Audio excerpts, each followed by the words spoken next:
going, let's keep going.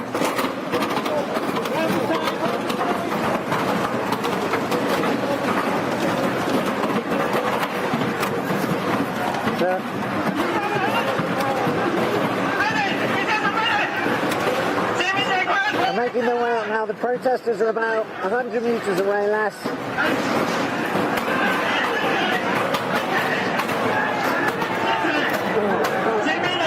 So again, the tear gas sign has gone up. Keep moving! There we go. Come on! We're going to keep moving.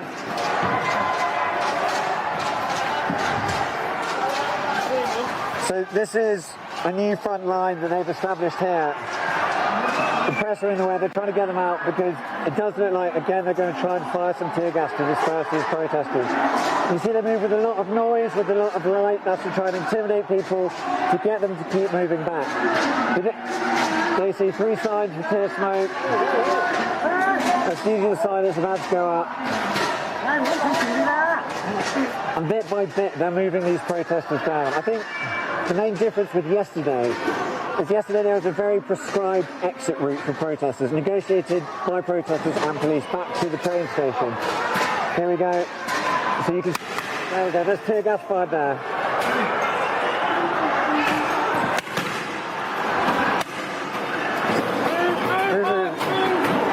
Come on, let's go.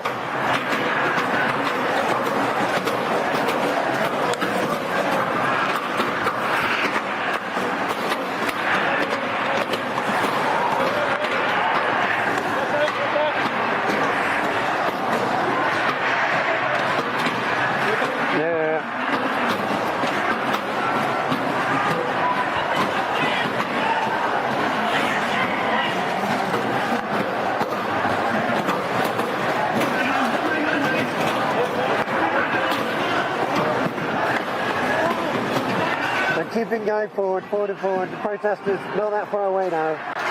Another new line here. They're really moving them on at a lot of speed, and they just keep retreating down there. There's no real resistance from the protesters. They don't have their barricades. So this will just keep happening, I imagine. They'll keep making a line, recuperating, getting back together, regrouping even, sorry. Take a pause, see where the protesters go, and then get ready for the next phase of action. I mean, this isn't where we were yesterday, which is on the outskirts. This is in the centre of Hong Kong. These are shops, these are streets, people are here on a Sunday afternoon. These sorts of scenes are incredible. It's, again, the spiral into violence and chaos that we're seeing in the city is absolutely remarkable.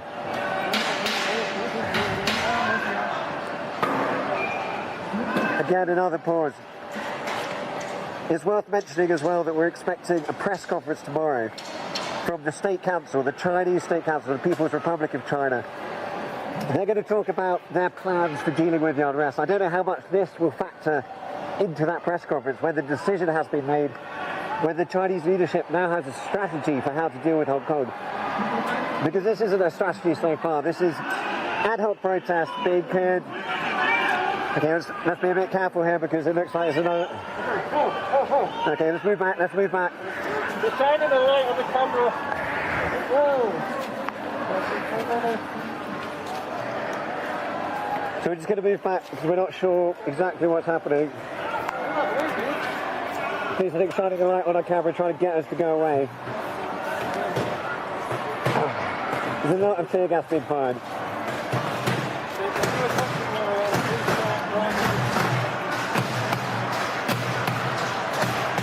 So we're just here are the protesters. Let's have a look at them. They're still beating whatever they can, whatever they have, showing their defiance, showing their determination.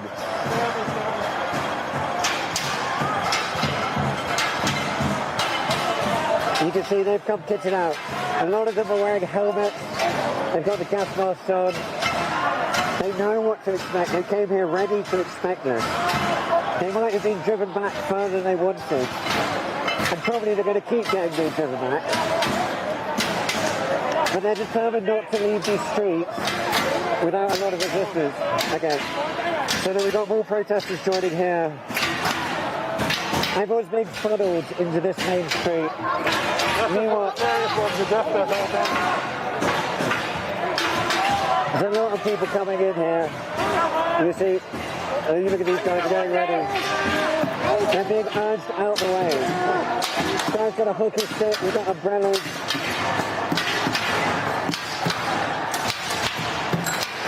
They're determined, but they're up against a lot of policemen, a lot of tear gas.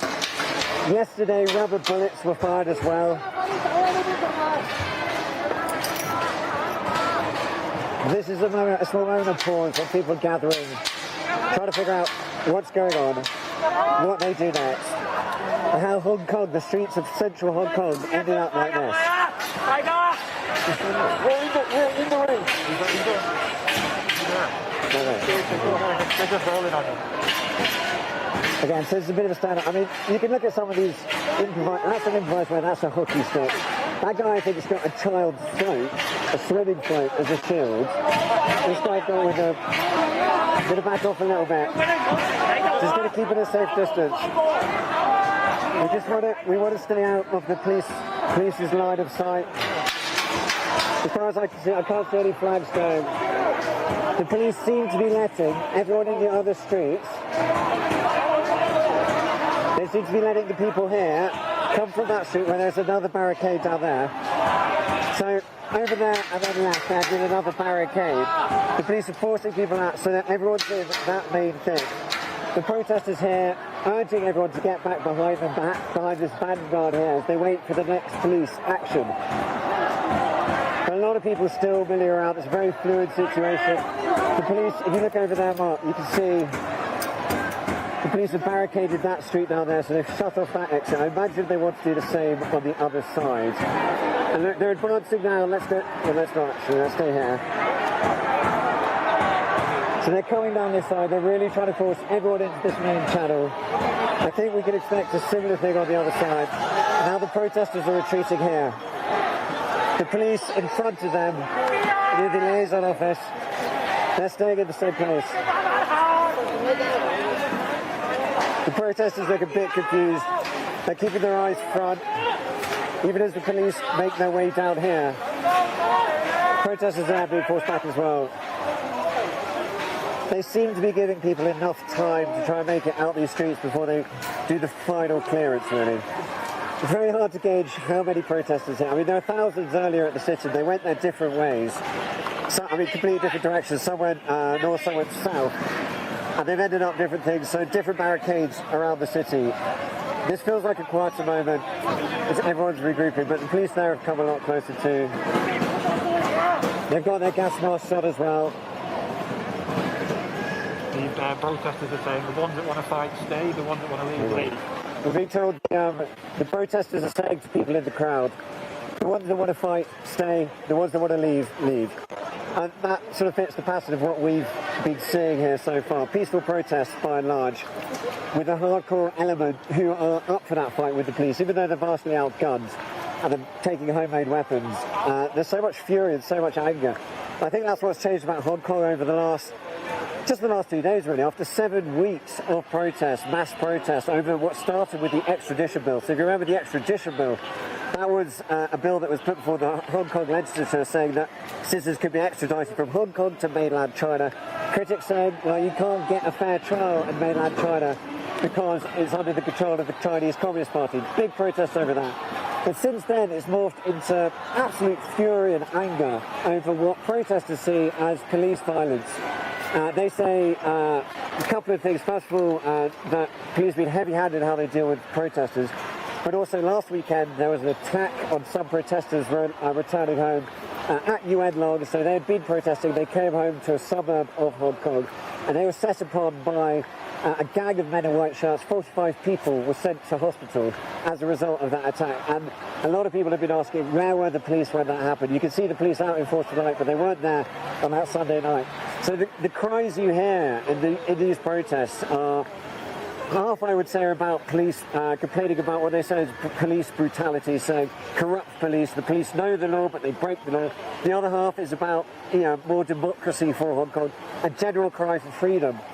And in all of this, you have to wonder, the main interface people have in Hong Kong right now with the government is not with government officials. There's no spokespeople really going out trying to understand protesters, trying to even condemn them and say this is not the way to be doing things. It is the people versus the police, and there's no other government representation.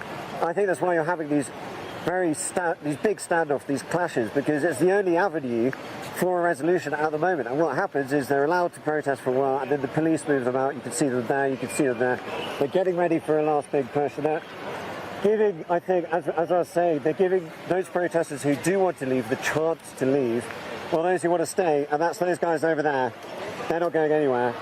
They can stay and meet the last of this resistance. But this is clearly, it's an operation to clear these streets, to remove these protesters from it. We're going to keep seeing how it goes. But again, this is the pattern. They've been sort of corralling people in. That street looks almost clear now. That street is blocked. That's where the police are going to be going. You can see all those umbrellas upturned against the incoming grenades. And then let's take another look at the police over here. You can see them get there ready to go. Just standing off, lots of lights in the background. What we've seen all day is the police have been recycling squads. Okay, recycling squads. So this is a moment of calm. It hasn't been calm. We're going to stay here. We'll bring you the latest as it happens in what is clearly a developing situation.